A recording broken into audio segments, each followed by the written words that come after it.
Hindi po kami alis. Kahit itanong niyo po ang aming mga kasamahan. Kung sinasabi niya ng delikado, dito ako pinanganak, dito ako mamamatay! Plano ko as na Vice Mayor ay ako yung humingi ng kuwan kay Presidente Duterte na kung maaari, yung opinion ng Philbox ay medyo baguhin kasi masyado niyang pinalala ang sitwasyon ng balita. Paano?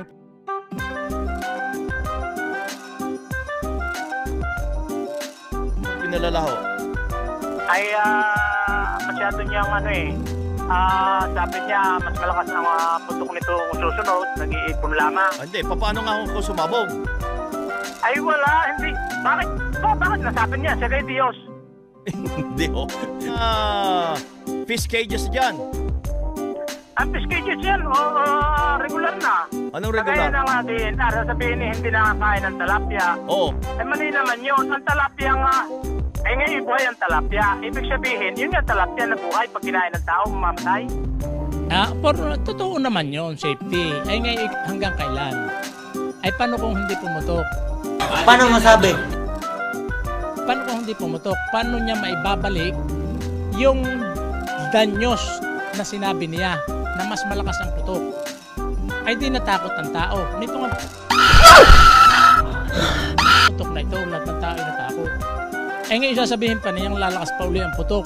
Ay di lalong natakot.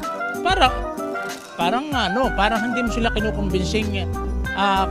Yan ho'y pagdating ho ng panahon ay yan ho'y lilipas din.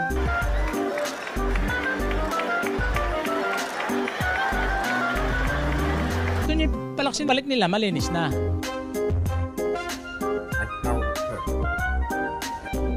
Ay ngayon, kung aantayin natin ang putok nito, ay kung maka isang taon kaming walang kuryente dahil ayaw nila palagyan. Isang taon din kami mag-aantay, di bulok na ang aming bubong. At ang aming mga gawa, ang aming halamay di patay ng lahat. Eh kawawa naman ang taga Batangas sa kanilang sinasabi. Pumutok ng malakas yan, nandito ako, namatay sila, namatay ako. Wala na sila makakasuhan, patay na kami lahat. Gunggong! Barinig kita sa mukha eh! Para sa aking opinion hindi ho magandang pakinggan. Mas tinatakot niyo po ang tao kaysa kumbinsihin natin pabalikin at makamove on. Isang tabi na natin kung sa ating opinion lang.